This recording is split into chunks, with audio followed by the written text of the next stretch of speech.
Hey, what's going on, y'all? It's your boy E2 Blue coming back at you again, yet with another video. How's everybody doing on this lovely day? Y'all know I keep it real, right? So, I just wanted to say, the state of the Dallas Cowboys. Now, if you've been a fan for the Dallas Cowboys for at least the last decade, you know what I'm talking about. If you've been a Dallas Cowboys for the last 20, 30 years, you definitely know what I'm talking about. Now, we all know that the Dallas Cowboys is one of the most scrutinized teams out there. They're in the limelight. We are America's team. Whether other players of other teams or other fans of other teams don't believe it or not, or keep saying that, oh, Dallas Cowboys ain't America's team. Everybody say the Patriots or the Steelers. You know, everybody wants that title, but we all know that the Dallas Cowboys had that. Now, Dallas Cowboys has a rich history for a reason. And I will give Jerry Jones his props on that because he is the result of a lot and he is the reason for a lot of that. If you remember back in the beginning, Dallas Cowboys is still kind of a new team compared to a lot of teams. They were established in 1960. You look at a team like the Eagles, which has been around since the 30s, you know, before the league actually was what it is today. Now, the Dallas Cowboys are one of the most notable teams, especially internationally. You look at a lot of people from other countries like the UK and stuff, a lot of them are Cowboy fans. Because the brand of the Cowboys, when you see that star, it's just that rich history with that star. You see that on the side of the helmet, and you're like, and you see the fan base, and, you know, for the most part, Cowboy fans, in my opinion, we've always been inviting people. We've never been asshole fans like Eagle fans or Patriot fans. You know, we've always had that inviting nature. Oh, if you want to be a fan, come on. Nowadays, I feel like it's like everybody wants to be like, oh, you're jumping on the bandwagon to be a Cowboy fan. Well, I don't believe in that Cowboys bandwagon shit right now because of the simple fact that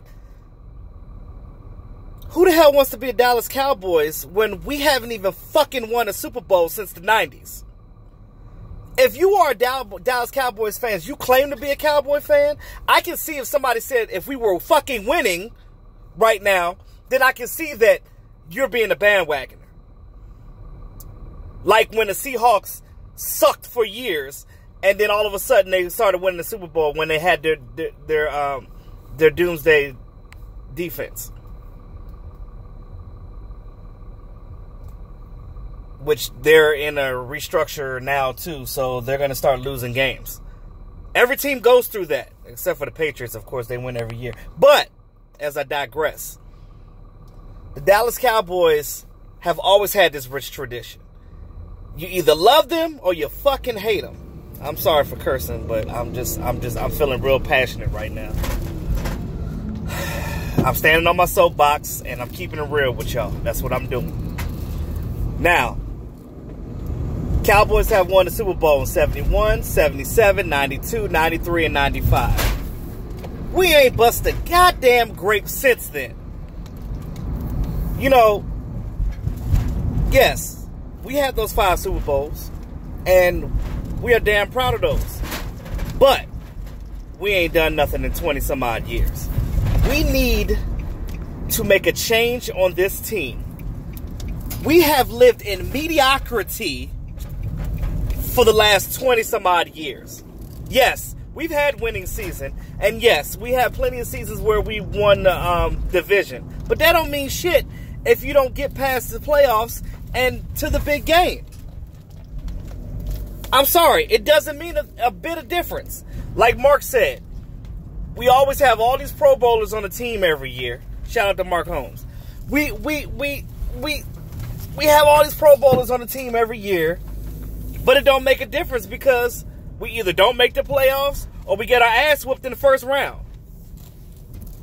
And again, a lot of that is associated with our coaching and the fact that we are a conservative team that does not make the right changes when we need to. And I'm going to tell you right now, I get tired. Every season, I get tired of seeing this mediocrity. Every year is something different. You know, I'm not the one for moral victories. Okay, yeah. You get 9-7. We've had a lot of 8-8 seasons. And you remember when we had those 8-8 seasons, that was when Tony Romo, they should have been 4-12 seasons, but because Tony Romo was rolling out and doing his thing and running the offense and taking the plays that the coaches gave him and changed the plays, and he bided his time and evaded all these tacklers to score a touchdown. That wasn't coaching, that was Tony Romo.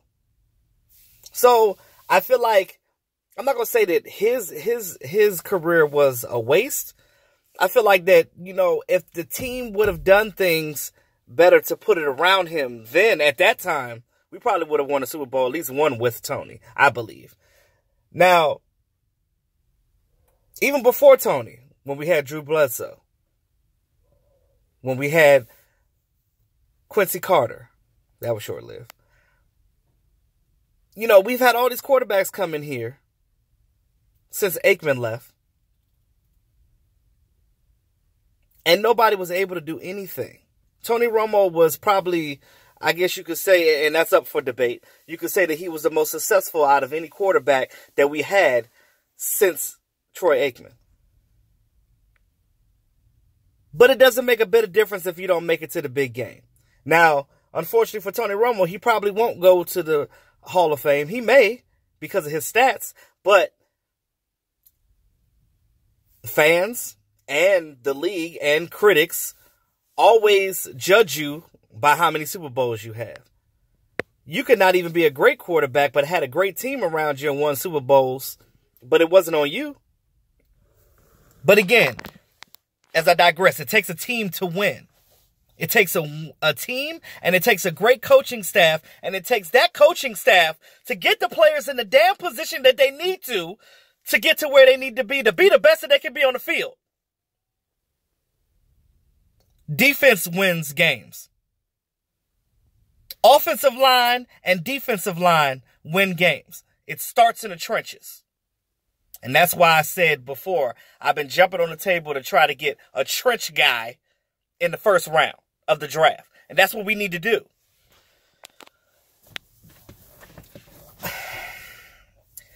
Every year, it's the same thing. Oh, we're going to do this. We're going to do that.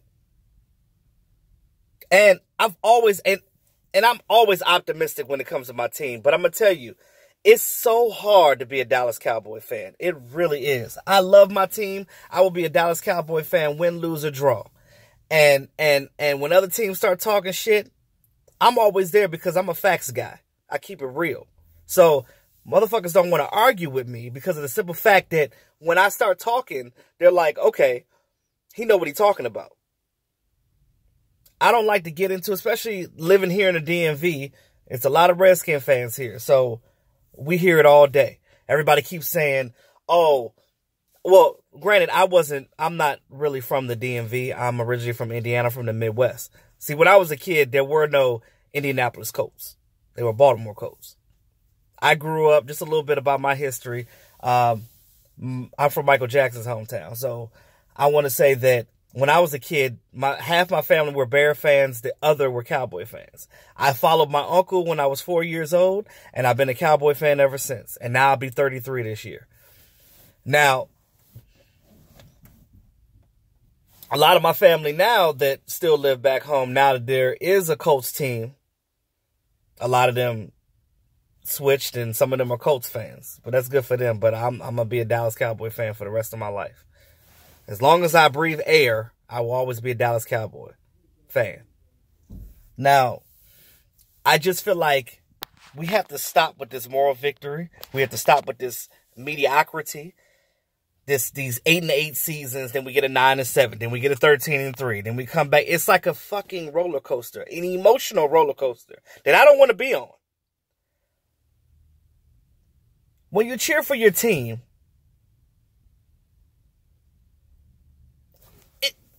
it sucks when you're sitting there cheering for your team and you're watching the game and you can sit here and you can guess what they're going to do at any given moment, whether it's goal line, as soon as you hit the 20-yard line in the red zone. I mean, you could just tell by their formations, and I'm just like, they don't switch anything up. They keep the same calls. They keep the same movements. And this is what I said in the last videos when I kept saying that, like, when players go to other teams that were here with the Dallas Cowboys, they know our plays. They know our calls. And they tell the other team that they go to, and then they kick our ass in that game. It happens every time. Dak Prescott is now the leader of his team. It is now his team. Tony Romo's not here anymore. Dak Prescott, in my opinion, will succeed, but he has to have that coaching staff to put him in that position to be successful. Dak is still a young guy. He has a lot to learn. He has to work on a lot of his mechanics. He has to learn his footing. He has to learn his progressions. He has to watch the field more. And again, most young quarterbacks struggle with that coming into the league because their whole thing is they're trying to get the ball out. They're trying to get it to the guy that they know is a playmaker. But sometimes you just have to sit back. You have to relax. You have to stay calm, cool, and collective. That's why Kurt Warner ended up being so good, because he figured it out. And I think that Dak will. But for some reason, I don't think this coaching staff is good enough to get these players in a position. Y'all know we have so much talent on this team right now. We have so much talent. We waste it. Our players go to other teams for the most part. They do, except for the older ones. All of our players that go to the Redskins, they don't do shit. But what I'm saying is, the majority of our players that go to other teams, they do good. Brandon Carr had a good year. Barry Church had a good year. J.J. Wilcox was still the same way, but, I mean, he was a great backup. He was a great depth guy. That's why I liked J.J. when he was here. Now, that's another problem with this team. We don't have any depth. Your starters are great. When we're healthy, we're damn near unstoppable, especially on offense. But the problem is, you get the defense and it's like Mark said about Jalen. Nobody's trashing Jalen.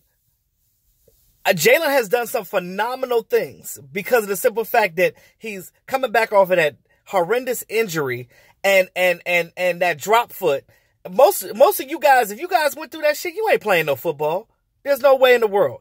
But he defied the odds. A lot of teams passed on him because they was like, he was never going to be the same player again. Now, granted, because he can't step on that foot and he can't plant that foot, it does affect his tackling.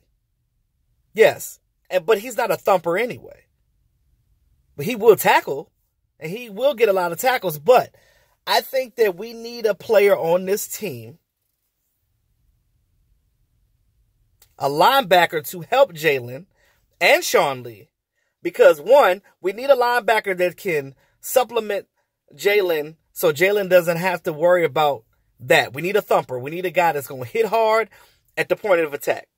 We need that will help Jalen, and that will also help Sean Lee. And we all know that Sean Lee's a beast when he's out there, but we don't need him to take all these reps. He don't need to be taking all these blocks, because when Sean takes all these blocks, what happens?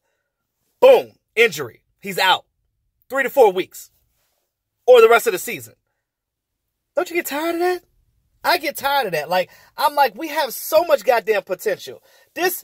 I know other coaches from other teams are looking at us like, Cowboys are dumb as fuck. I'm sorry for cursing so much, y'all. I'm passionate right now. I know you can tell. But again, I'm keeping it real. This is what I do. Now,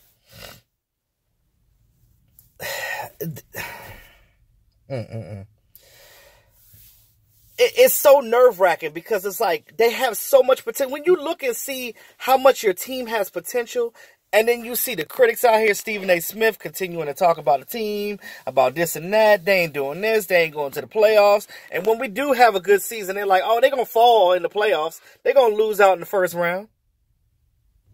And me trying to be optimistic, I'm like, nah, we going to make it. We going to get to the NFC East Championship. We ain't had that in a long time either. When you get to the playoffs, whatever ailments that players have, it don't go away, but they do what they need to do to get out on that field because they know that everybody's trying to reach that goal to get to the Super Bowl. That is your goal every year. And if it ain't, you don't need to be playing. Period. Now, when you have a team like the Cowboys that, again, has all this talent, and you're seeing other teams making it farther than the Cowboys with less talent,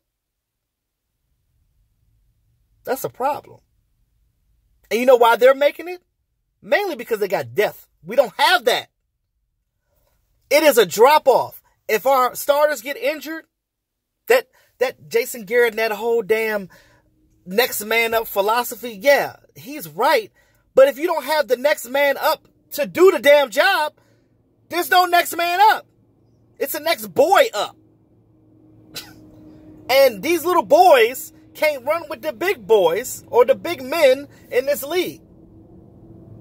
And that's why we falter. We falter because we don't have depth.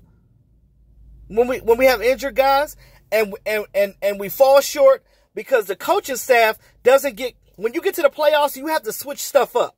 You have to know how to be creative. These running backs we have on this team with Rod Smith, come on now. And I told, oh my God, I spoke about this to Mark the other day when he came to my house.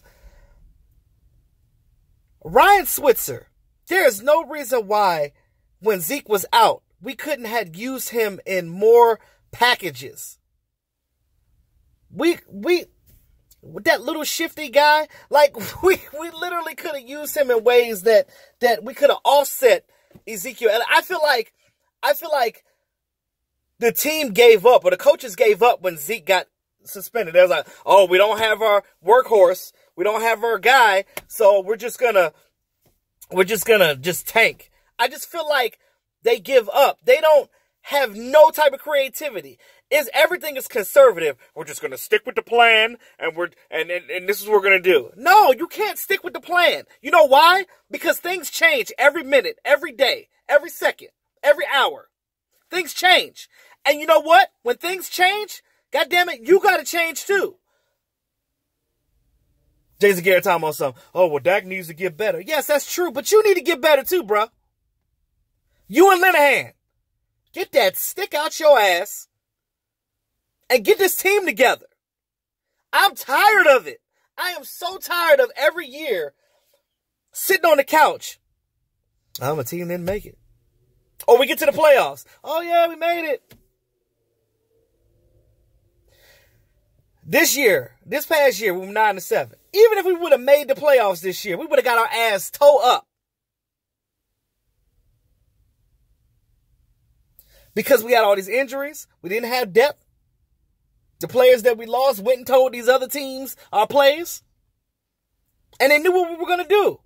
They knew what we were going to do because we don't switch it up. My new motto right now is switch it up. That's what they need to put on them shirts. Garrett talking about some fight. Fight my ass. Make the change. Change for the better. Change these plays up. Let's be creative. Now, when they do trick plays every once in a while, once in a blue moon, you see it one time, you never see it again. Well, Jason Garrett is smart enough to do trick plays, but you're not, for some reason, he gets stuck in his ways. Like, we don't, I swear to God, if Jason Garrett, if we don't make it to the playoffs this year, Jason Garrett got to go. He got to go. He got to go. Because I've been sitting here for so long trying to stick up for this coaching staff. And I'm just like, you know, it's great that we have Will McClay. Will McClay is awesome at player acquisition. But our problem is not player acquisition. You know what our problem is? Our problem is developing players. They keep bringing guys in like projects. And I'm a perfect example. And I know a lot of you guys love Rico Gathers. I do too. But guess what? And don't shit on me when I say this. I doubt that he's going to do anything with us. You know why? Because the simple fact that we don't know how to develop players. When we had that dude from the African dude from London, what was his name? He was real raw. I forget his name. We had him, and then I think the Raiders picked him up or something like that. But we tried to play him at the defensive end. He didn't have a position. We tried to play him at tight end. We tried to play him at defensive end. It didn't work out, so they cut him. Stop bringing in these damn project players that never played football or haven't played football in a long time if you're not going to maximize their opportunities to be better. Now, Rico Gathers has raw talent. He does. That boy, you've seen what he did in preseason. And I think that if we were able, that's the problem. Our coaching staff is not able to develop players like him. They don't even know what to do with him. You can see they don't know what to do with him. They sit him down on the practice squad. They don't know what to do with him. Get that guy and do something with him. You got Ryan Switzer. You got this guy that can run circles around people. Get him out there on the field. Do something. Make the change. We have the players. Do it. There's no reason why we can't. There's no reason why we cannot take the players that we have and get them to that level. And then they go to other teams and be dominant. I mean, that is my biggest grief about this team. Is the simple fact that, like, we get these players and don't know how to use them, and then we lose them, and they go somewhere else, and then they have great careers. Now again, player acquisition is 365 days out of the year. And you don't never know when a player is going to be a bust, but you never know when that player is going to be awesome. But you have to put that player in a position. You have to know what the strengths of that player is. That comes with being a person that studies that player. If you know what type of player that is, if you know that they can fit the scheme that you're running, then do that. If the guy don't fit your scheme, you can't put a circle in the square peg. It's not going to work. It's just like how you got a player that's a certain way that is against the way that you play. It's not going to work. It is not going to work. I'm sorry for ranting, y'all. I'm just, these are my gripes. And let me know what y'all think in the comments, but that's my biggest thing. We ain't busted grapes since the 90s. 20 some odd years, and we're living in a world of mediocrity with this team. The change has to happen now, because if it doesn't, everybody kept talking about that window being closed for when Tony Romo was here. The window. Fuck the window. You need to build the house first. Build the foundation. Don't worry about no damn windows. Build the foundation. You build the foundation first, and then this team will work out. You look at former players from other teams. When they talk about the Dallas Cowboys, it's like that. They always say one thing. Oh, Dallas Cowboys have a team, but their problem is their defense. Their problem is I swear to God, how many games have you watched where you see that the other team is like 3rd and 18 or 3rd and 12 and get the first down? Why? Because the middle of our defense is wide the fuck open. I mean, we play off the... What is this playing? This zone playing 8 yards off the play?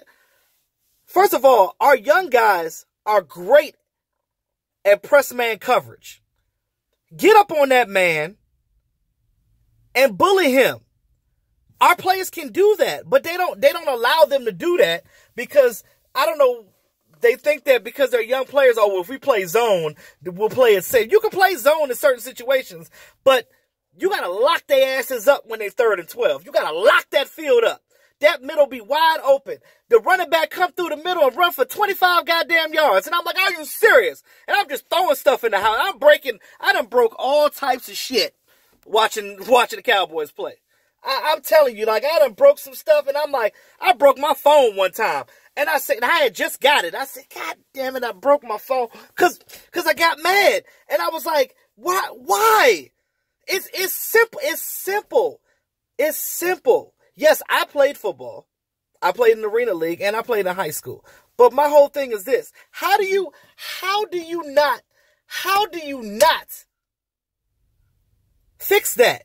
I'm not the best football guru, and I'm not huge on X's and O's either. But when I played, I played off of pure instinct, and my instinct got me there.